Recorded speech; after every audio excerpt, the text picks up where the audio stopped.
This is Tony. It is April 7th. And recently there was an interview where something was said, and then afterwards they deleted it from the clip, all right, from the video. And I think you might be interested in what was said in that little part that was deleted. We're going to go over that here, folks. Also, we're talking about grocery workers. Apparently, some are now no longer as a result of the strain. And they're talking about actually a number of different supermarkets and chains where they're starting to see this happen. All right. And also we have truckers talking about the fact that there is some issues with them trying to deliver goods to stores now because of all these different rules in these different states, and counties, and they have to have forms now and just all manner of things that are continually, getting in the way of them trying to do their job. Of course, maybe this is sort of a sign of just sort of the ridiculousness behind all this in the first place, right? So we have all these truckers trying to deliver stuff to supermarkets, as you can imagine, and having a lot of fun with it. Now we're talking about also, okay, we're going to get into this thing about this interview. You're going to really like this, okay? It has to do with someone named Bill, okay? And something he said that was later deleted. Okay, you might know which Bill I'm talking about. You're going to like this. You're really going to like this. Now, first, though, I wanted to just go over a couple stories before I get into that. Now, they're also saying that the men in blue are apparently having a number of people that are getting the strain.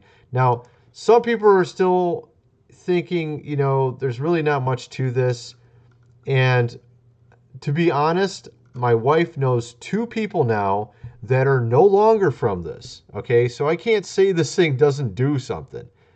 I mean, one was her second cousin. The other one was a friend's relative. So that's already 2 people that I sort of know. I mean, my wife knows them. I don't exactly know them, but you know what I mean. It's kind of one of those things. But, it's like my wife's brother, sister, half cousin. You know what I mean? It's not exactly that, but you know what I'm saying. So she actually knew one of them directly. So at any rate, getting on to some other things, what I'm trying to say here is the men in blue, apparently 1 in 5 are, calling in and saying they can't come to work, okay? Because of this, all right? So there is stuff going on. It's just, like I mentioned in a previous video, a lot of these hospitals, for some reason, are empty, but there's some that are full. It's not very many, though. There's just certain ones. It's just kind of strange, you know what I mean? Now, getting on to this interview, I wanted to kind of get into this because I thought this is one of the more important things I found today, is recently a certain guy, this guy was on a famous program. He was on a famous program that you see here on this particular website, which I'm not going to name.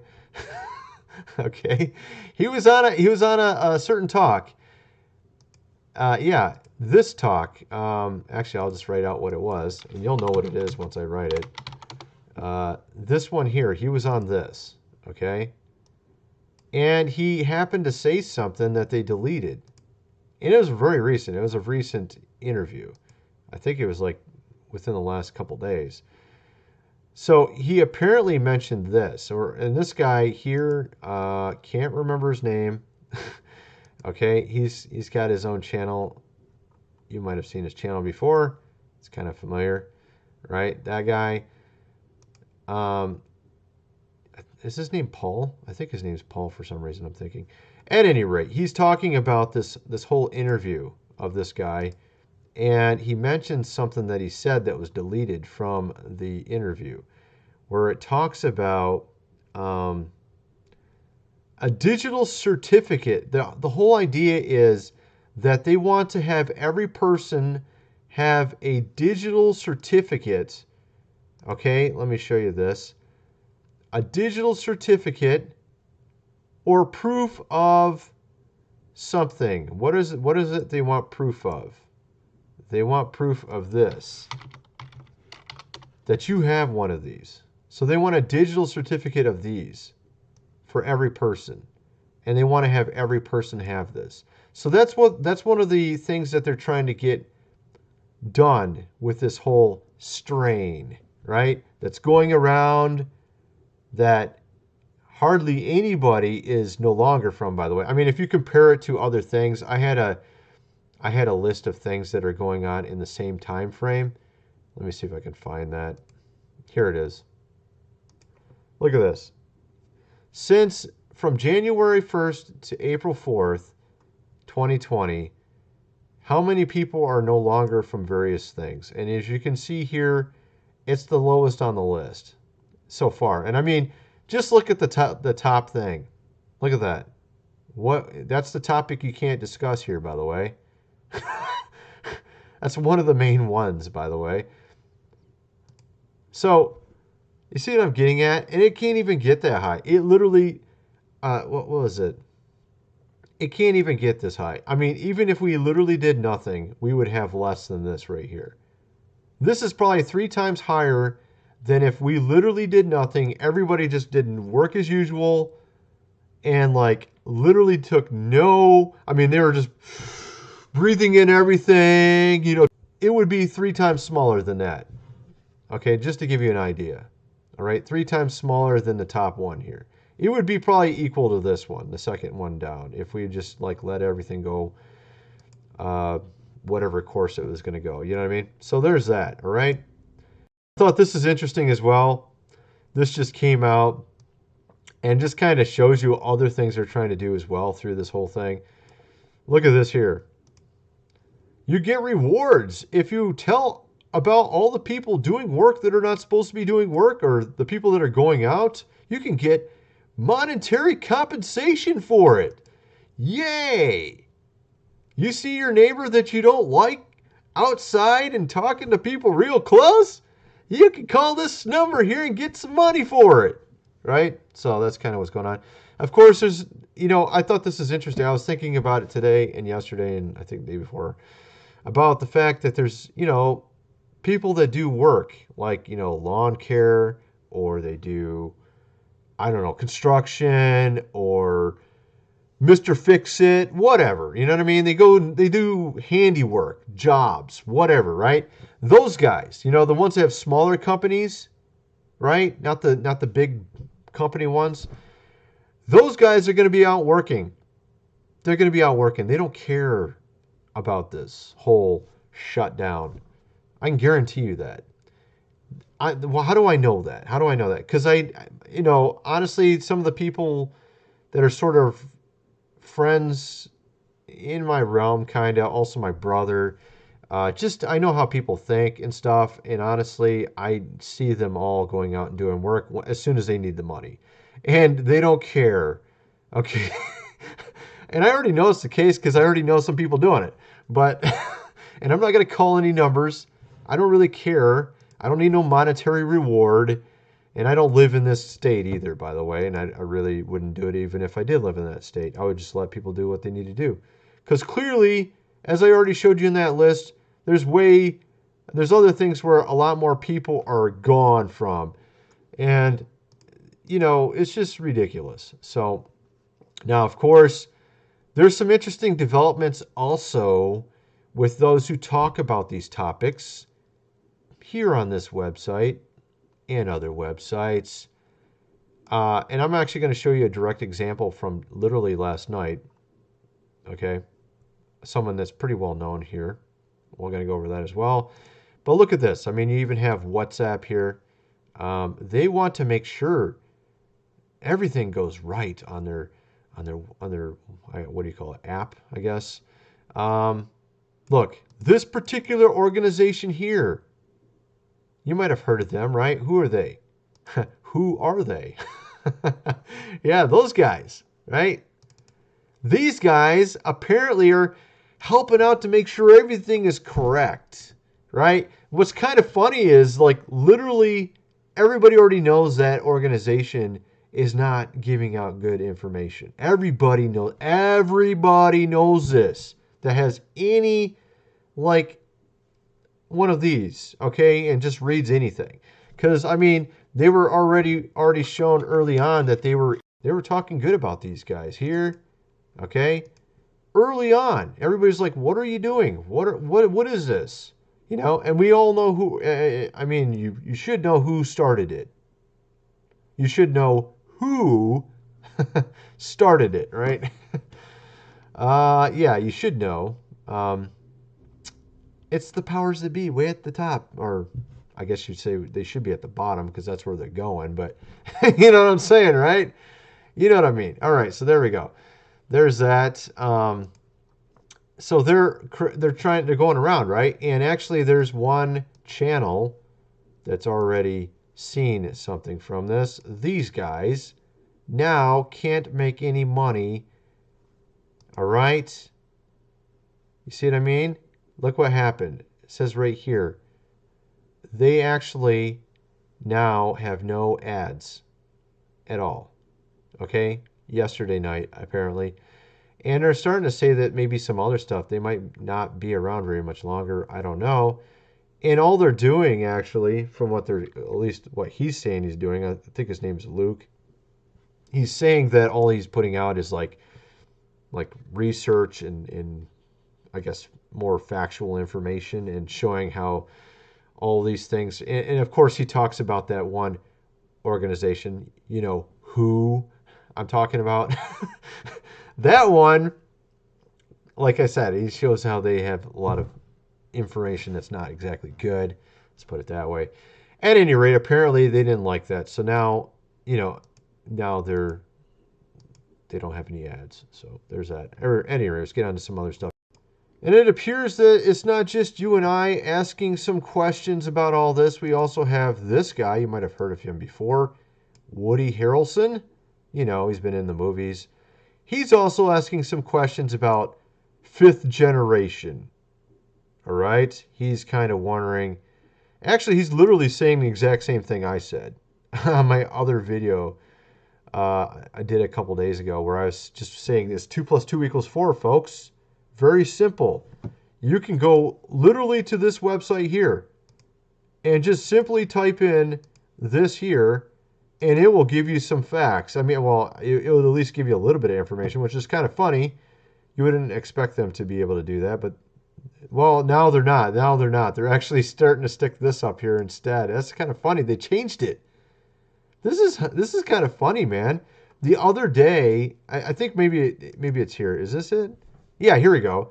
So first they put this up at the top, which literally has nothing to do with anything. And then you go over here and it actually gives you some facts about your health with regards to it, right? Which is kind of funny because it's 2 + 2 = 4. And this is what basically he was saying, what Woody was saying here, is that, look, you got something that isn't super good for you and you put it together with something else that's not really good for you. And what do you get? Double. You know what I mean? That's all he says. It's pretty simple. It's so obvious.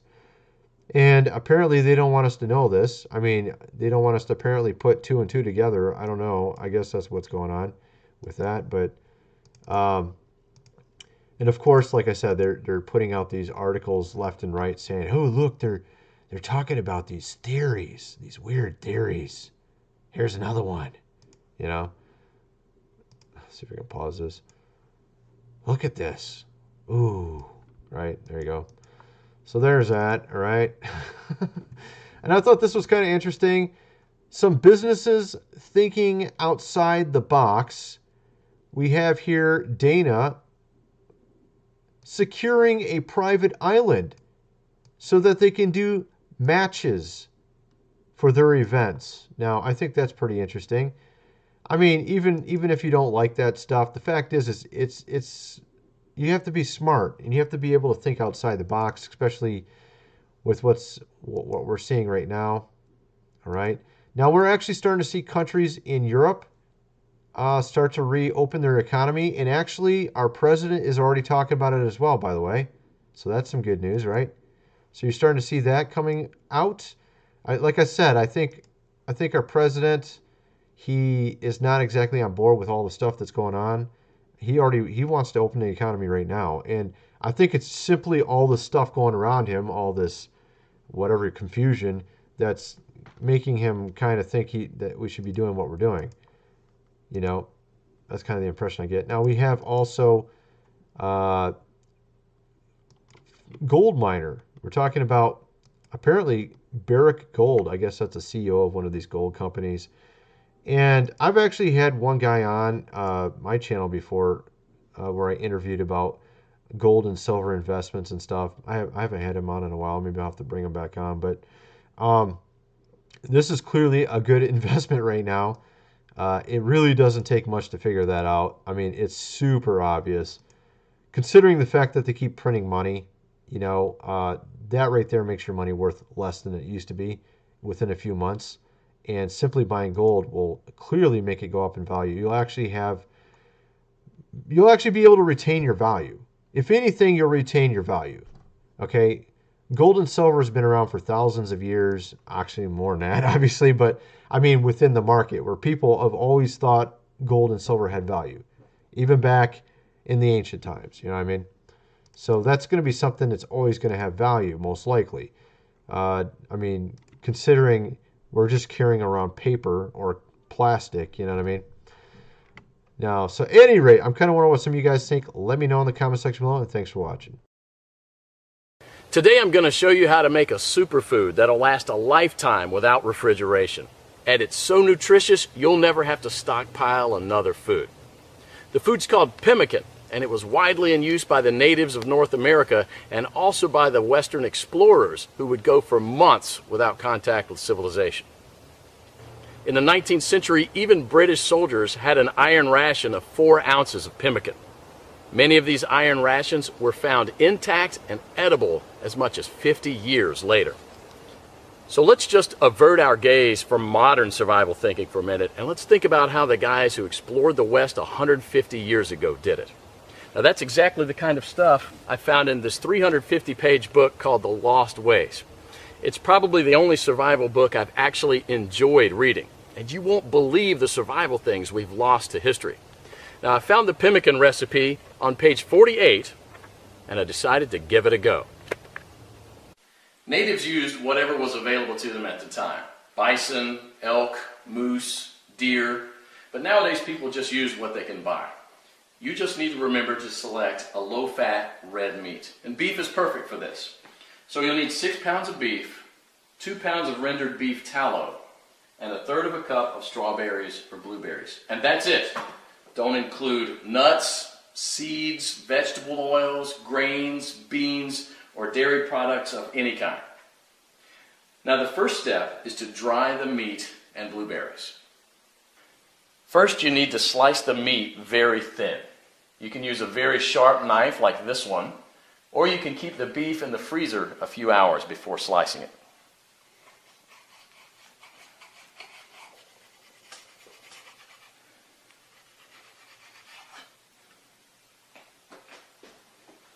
If you don't have a dehydrator, you can set the oven to the lowest possible temperature, around 130 degrees, and put the strips of meat directly on the rack. So now place a tin foil on the right side of the rack and spread the blueberries out to dry with the meat.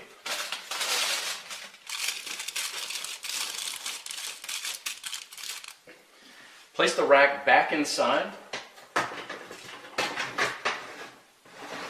and crack the oven door to prevent moisture buildup. Let this dry for about 15 hours or until it's crispy. 150 years ago, people dried their meat by building a wooden pyramid over a small fire and hanging the meat slices on that. After 15 hours, this is what you should get. Toss it in the food processor until it becomes a powder. Do the same with the blueberries. In the old days, they'd grind it with a rock to crush it into a powder. Generally, well-dried meat will weigh just slightly less than 1/3 of its raw weight. Therefore, 6 pounds of raw lean meat will yield about 2 pounds of thoroughly dehydrated meat.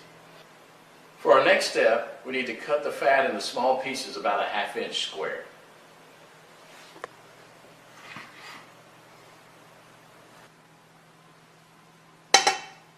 So place the fat in a pot on the stove and heat it up to a temperature between 225 and 250 degrees. And you don't gain anything from getting it any hotter than that other than destroying the fatty acids, which we want to do as little as possible. Now for the first 10 minutes you want to keep this on medium-high heat, and you want to stir it about every minute. And this will allow enough of the fat to be liberated to coat the bottom of the pot without burning the bottom of the fat. After about 10 minutes, you'll see a pool of fat forming on the bottom of the pot, which should be merrily boiling away. You can rest a little bit now and stir it maybe only every 5 minutes, just to keep things well mixed.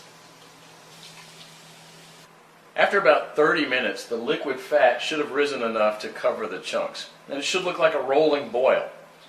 So as this liquid rises, you can go ahead and lower the temperature down to about 230. After about an hour, the major boiling action will have stopped, and there'll just be small bubbles rising from the fat. About 90% of the cracklings will be a chestnut brown in color. So use a strainer to separate these and set them aside with salt to enjoy as snacks later. They're really, really good. And if you don't like them or don't want to eat them, you can set them aside to cool for dog treats. So good. Oh, yeah, that's good. Sammy, you want one? Come here. We now have to weigh the amount of ground meat and the amount of rendered animal fat. We have to have the same quantities. So you'll probably have to remove some of the excess fat. Place the remaining fat on the stove. Keep it about 120 degrees. Mix the shredded meat into the melted fat and stir it until it's well blended. Then add the blueberries and mix it again. This is how it should look. The fat should be absorbed or coating the meat fibers. There should be very little or no liquid fat pooling in the bottom of the pot. Now, following the instructions from the Lost Ways, you can store it in Ziploc plastic bags and press flat, removing as much air as possible, and therefore preventing the fat from going rancid. This should keep the pemmican from spoiling for a few years without refrigeration. So let's do that. And here's what I got. Pemmican is the ultimate survival food, no matter if you want to bug out or bug in. 10 pounds of pemmican would supply food for 2 full weeks of camping activities at 3/4 pound per day, providing 2,200 calories. In survival mode, the same 10 pounds of pemmican would supply energy for almost a full month. This was just one awesome chapter in the Lost Ways, but you won't believe the survival skills we've lost to history. And that's what this book is all about, saving our forefathers' skills. But I actually realized it's also about saving ourselves from the shallow world that we live in. Click below to find out how you can get your hands on one of the greatest books of this century.